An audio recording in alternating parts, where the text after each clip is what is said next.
Good morning बच्चों। आज हम बात करने वाले हैं बीएससी पार्ट 3 के बारे में। कल तक हमने जितने भी वीडियोस डाले थे वो बीएससी सेकेंड ईयर के थे। मैंने 2 पेपर करवा दिए सेकेंड ईयर वालों को। फर्स्ट पेपर अपनी कॉलेज के अंदर हो रखा है, जहाँ पेट्रोफाइट और कौन सा सेकेंड यूनिट पेट्रोफाइट के जो फंक्शन है वो भी करवा दिए। 2 यूनिट कंप्लीट लगभग हो चुके हैं। अब बात आती है अपने पास में किसकी। Let's me explain clearly. Second year वाले सुन लो कि अपने पास में पेपर 3 थे, फर्स्ट, सेकेंड और थर्ड। ये मैं बात कर रहा हूं किसकी, जो अपने पास में बच्चे हैं कौन से, सेकेंड ईयर बॉटनी वाले।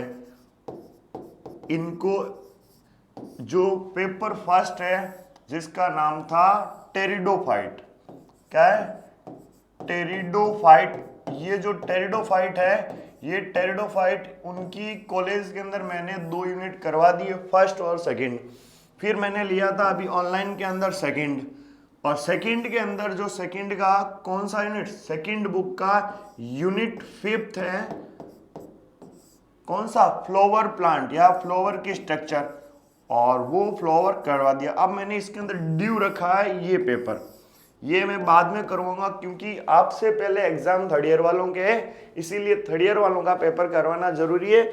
ओनली फॉर बेटा किसके अंदर ड्यू रहा, एक तो ये कंप्लीट हो चुका 2 यूनिट, क्योंकि मैंने रेशियो आपको पहले ही बता दिया कि 5:3 का रेशियो रहेगा। 2 यूनिट आपके अंदर पढ़नी है, इसके अंदर 2 यूनिट मैंने ऑलरेडी करवा दी, इसके अंदर 1 यूनिट हो गया और इसके अंदर 2 यूनिट आपको करवानी हो, मैं करवा दूंगा। अब बात करते हैं हम नेक्स्ट कि अपने पास में बेटा बात किसकी आ रही है। मैं बात कर रहा हूं, सॉरी नेक्स्ट। अब अपने पास में बात आ रही है जो बीएससी थर्ड ईयर वाले जो बच्चे हैं, थर्ड ईयर। अब थर्ड ईयर वाले बच्चे थोड़ा सा बेटा ध्यान से सुनो, आप लोगों के लिए चीज नहीं है। बीएससी थर्ड ईयर वाले बच्चों के लिए वही रेशियो की बेटा A section, B section, C section question के 10 क्वेश्चन है, अटेंड करने 5 क्वेश्चन आएंगे, 10 क्वेश्चन अटेंड करने आपको कितने, 3। तीसरा कैंसल्ड कर दिया गया, वही पहले की तरह मैं रिपीट कर रहा हूं, 3+5 का रेशियो रखना आपको। आगे चीज समझ में, जितनी भी बुक है उसके अंदर बेटा आपको 2 यूनिट पढ़ लेनी है, 2 यूनिट आपको पढ़ लेनी है, आप निकल जाओगे। नेक्स्ट मैं अब आपके बात करता हूं किसकी, पेपर की। बीएससी सेकेंड ईयर वालों के अंदर जो पेपर है, एक तो आपके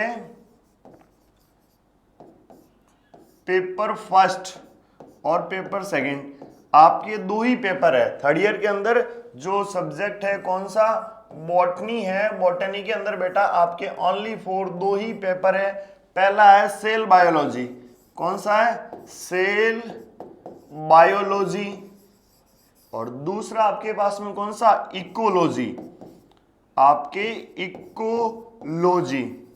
यानी कि एक तो आपके पर्यावरण है पूरी कंप्लीट, जिसके अंदर इकोलॉजी के अंदर पढ़ना है, और एक आपके कौन सी, एक कोशिका। ये आपके 2 बुक्स है, और इन बुक्स के अंदर, इसके अंदर भी कितने यूनिट है, 5, और इसके अंदर भी आपके कितने यूनिट है, 5। पढ़ने कितने बेटा जी आपको, 2 इसके अंदर पढ़ने, और इसके अंदर कितने यूनिट पढ़ने, 2।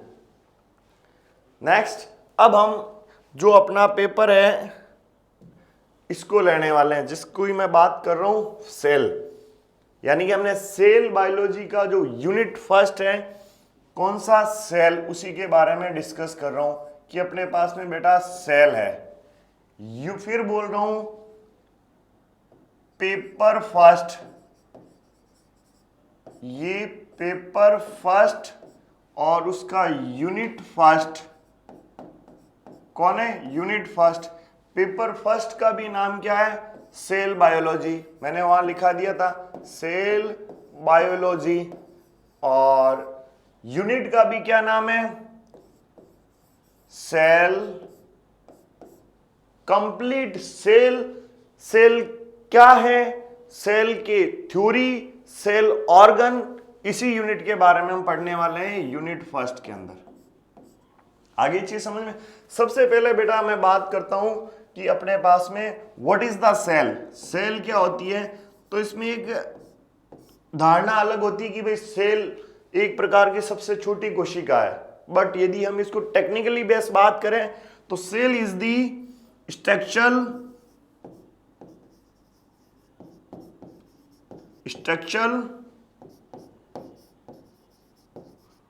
फंक्शनल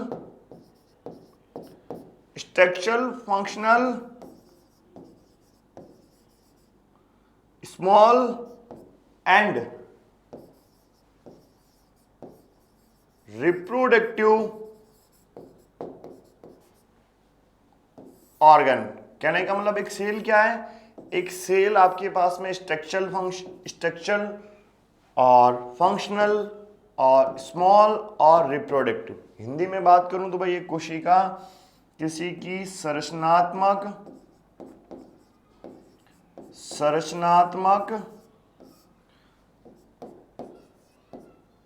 कार्यात्मक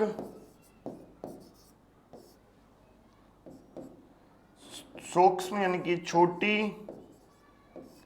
और कौन सी जननात्मक इकाई है, और इसी को हम किस नाम से जानते हैं, सेल, कोशिका। किसी भी जीव के अंदर कोशिका की बात करें तो स्ट्रक्चरल फंक्शन, संरचनात्मक, कार्यात्मक, स्मॉल और रिप्रोडक्टिव जो ऑर्गन होगा उसे हम क्या बोलेंगे, सेल, कोशिका। अब हम स्टार्ट करते हैं भाई। देखो किसी भी जीव की सबसे छोटी संरचनात्मक क्रियात्मक इकाई को हम क्या बोलते हैं, कोशिका। किसी भी जीव की कोशिका के द्वारा एक ही संपूर्ण जीवन का निर्माण होता है। बिल्कुल करेक्ट है कि भाई एक कोशिका कैसे, एक कोशिका ही होती है जो कि डिसाइड करती है किसको, लाइफ को। कैसे करती है, क्योंकि हमें पता है कि यदि बेटा कोई लिविंग है, कौन है, लिविंग है, लिविंग ऑर्गेनिज्म है, तो उसके अंदर सबसे पहले बनती क्या है, सेल। सेल से आपके पास में बनते क्या है, टिश्यूज।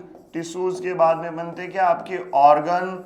ऑर्गन के बाद में बनता क्या, सिस्टम। और सिस्टम के बाद में बनता क्या है, बॉडी। एक ही इक्वेशन है जो सेल क्या करती है, पूरे के पूरे शरीर को बनाने का कार्य करती है। यानी कि एक जीव में कोशिका के द्वारा एक संपूर्ण बॉडी का क्या होता है, निर्माण हो जाता है। कोशिका का आकार, ये तो एक नॉर्मल चीज है कि भाई कोशिका का आकार भिन्न हो सकता है, किसी भी जीव के अंदर जाएंगे। मोस्ट क्वेश्चन कि भाई सबसे छोटी कोशिका किसकी होती है, mycoplasma, that is a bacteria. So bacteria है, इट मींस जो ये बैक्टीरिया है,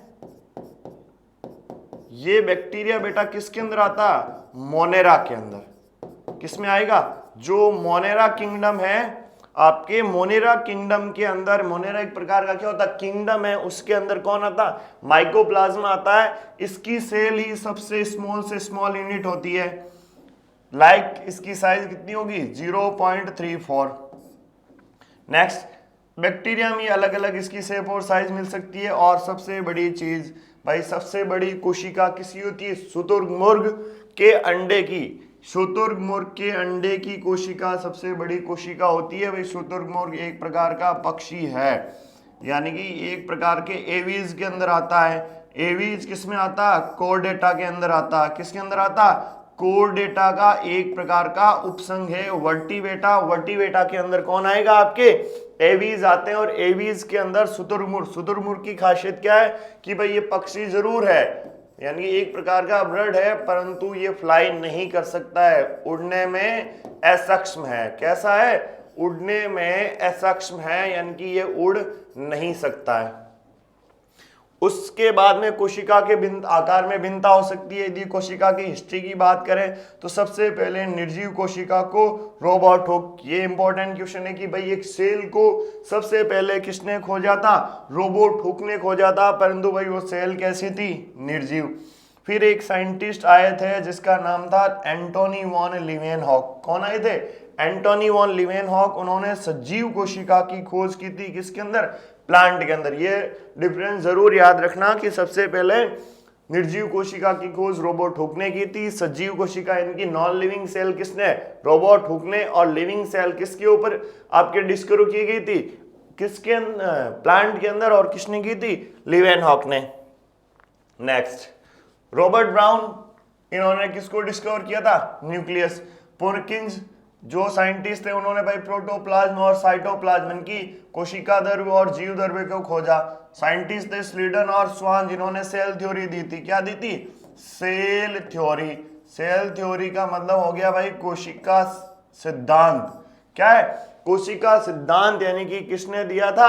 आपके स्लेडन और स्वान ने दिया था। Is that clear? नेक्स्ट, अपने पास में कोशिका के विभिन्न भाग।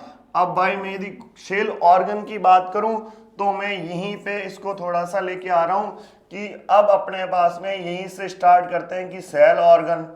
सेल ऑर्गन का मतलब हो गया कोशिकांग कौन कौन से होते हैं। सबसे पहले मैंने बात कर ली कोशिका भित्ति। कोशिका भित्ति यानी कि सेल वॉल। अब इंग्लिश मीडियम वालों के लिए मैं वर्ड रिपीट कर रहा हूं, ठीक है। दूसरा कोशिका झिल्ली। दूसरा ऑर्गन कौन सा होता? कोशिका झिल्ली, जिसको हम किस नाम से जानते हैं भाई? Cell membrane. तीसरा अपने पास में इसका पार्ट होता है बेटा जी न्यूक्लियस, जिसको हम क्या बोलते हैं? केंद्रक। और चौथा अपने पास में कौन सा होगा? माइटोकॉन्ड्रिया, यानी कि माइटोकॉन्ड्रिया। ये हो गया माइटोकॉन्ड्रिया। उसके बाद में आता प्लाज्मिड, जिसको हम बोलते हैं लवक। प्लाज्मिड यानी कि लवक। लवक 3 प्रकार के होते हैं, वर्णी लवक, अवर्णी लवक और हरित लवक। कहने का मतलब कलरफुल, नॉन कलरफुल और क्लोरोप्लास्ट। उसके बाद में छठा आता आपके पास में लाइसोसोम। लाइसोसोम। सातवां आता आपके एंडोप्लाज्मिक रेटिकुलम, हिंदी में इसको बोलते हैं अंतःप्रदवी जालिका। क्या बोला जाता? अंतःप्रदवी जालिका। ये भी 2 प्रकार की होती है, खुरदरी होगी एक तो, यानी कि रफ प्रकार की, और एक कैसी होगी? स्मूथ, चिकनी। उसके बाद में आपके पास में पार्ट कौन कौन से आएंगे? ये हो गया गोल्जी बॉडी। कौन होगा? गोल्जी बॉडी, यानी कि गोल्जी काय। किस नाम से जानते हैं हम उसको? गोल्जी काय के नाम से जानते हैं। 9th कौन सा आएगा? इसके अंदर आपके आएगा रसधानी, जिसको हम वैक्यूल कहते हैं। कौन सा आएगा? रसधानी, वैक्यूल। 10वां आपके आएगा माइक्रो बॉडी, जिसको हम सूक्ष्म काय कहते हैं। Micro body. ये माइक्रो बॉडी बेटा जी आपके किसके अंदर आएगा? सूक्ष्म काय के अंदर आता है। 11वां आता शिलाएं और फ्लैजिलाएं, जिसको हम बोलते हैं पक्षमाभ और किस नाम से जाना जाता? पक्षमाभ और कसाब के नाम से जाना जाता है। ये तो इसके भाई सेल ऑर्गन है। और एक राइबोसोम को भी इसके अंदर ऐड कर सकते हैं, जो राइबोसोम या जिसको हम बोलते हैं राइबोसोम, ये भी बेटा जी आपके किसके अंदर आएगा?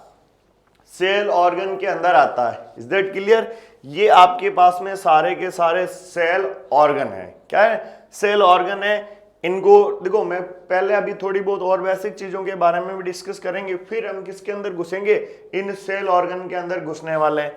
तो अपने पास में नेक्स्ट आगे बढ़ते हैं कि यदि हम लोग सेल को पढ़ रहे हैं तो सेल को पढ़ने का तरीका क्या होता है कि भाई सबसे पहले तो अपने को 2 वर्डों के बारे में जरूर पता होना चाहिए कि एक सेल है तो सेल के बारे में किस हिसाब से हम कौन कौन से वर्ड ले सकते हैं। सेल के अंदर 2 वर्ड बार बार रिपीट किए जाएंगे, प्रोकैरियोट एवं यूकैरियोट। यानी कि आपके पास में एक तो आएगा प्रोकैरियोट और दूसरा कौन सा आएगा आपके? यूकैरियोट। कौन सा? प्रोकैरियोट और यूकैरियोट। अब ये यूकैरियोट और प्रोकैरियोट होते हैं क्या? एक तो ये यूकैरियोट हो गया, ये आपके कौन सा हो गया? प्रोकैरियोट। भाई इसका खेल सारा कैरियोट, ये लो, इसका सारा खेल किसके ऊपर डिफेंडेबल है? सेल के ऊपर, सेल के न्यूक्लियस के ऊपर। कौन से जीव? प्रोकैरियोटिक जीव किसे कहते हैं और यूकैरियोटिक जीव कैसे कहते हैं? यदि किसी भी कोशिका के अंदर कोशिका झिल्ली, जिसको मैं बोलता हूं सेल मेम्ब्रेन, प्रेजेंट है तो उसके अंदर न्यूक्लियस भी क्लियर दिखने वाला। कौन? सेल मेम्ब्रेन, यानी कि एनएम है प्रेजेंट। एनएम का मतलब सॉरी न्यूक्लियस मेम्ब्रेन, ये थोड़ा स्लिप हो गया। न्यूक्लियस मेम्ब्रेन यानी कि आपके केंद्रक झिल्ली यदि वहां पर है प्रेजेंट तो ये क्लियर दिखेगा। कौन? न्यूक्लियस। कहने का मतलब एक रात है, रात के अंदर एक घर है, घर के अंदर लाइटें लगी हुई है, तो घर इजीली शो होगा या नहीं होगा? तो ये अपना घर कौन सा है? न्यूक्लियस। कौन है? आपके न्यूक्लियस है। अब ये जब न्यूक्लियस है तो ऊपर कौन? लाइट कौन सी लगी? एनएम, कोशिका, आपके केंद्रक झिल्ली लगी हुई, ये लगी हुई है, तो ये इजीली सीन होगा। और इसी जंतुओं को, इन्हीं प्राणियों को बोलते हैं यूकैरियोट। और प्रोकैरियोट कौन है? कि भाई एनएम अब्सेंट होगी, न्यूक्लियस मेम्ब्रेन क्या होगी? अब्सेंट होगी। और इसी अब्सेंट के कारण जो न्यूक्लियस है वो न्यूक्लियस कैसा होगा? अस्पष्ट होगा या होगा ही नहीं। और इसीलिए हम इसको किस नाम से जानते हैं? आपके प्रोकैरियोट। और प्रोकैरियोट के अंदर कौन कौन आएंगे? एक तो माइकोप्लाज्मा। कौन आता है? माइकोप्लाज्मा। और दूसरा इसके अंदर माइकोप्लाज्मा के अलावा कौन आता है? पीपीएलओ। पीपीएलओ का मतलब हो गया प्लूरोनिमोनी लाइक ऑर्गेनिज्म। और फिर आपके बैक्टीरिया। कौन? बैक्टीरिया जितने भी है वो बैक्टीरियाज भी किसके अंदर आएंगे? यू आपके प्रोकैरियोट के अंदर आते हैं। अब यूकैरियोट के अंदर कौन कौन आएंगे? प्लांट और फंगल।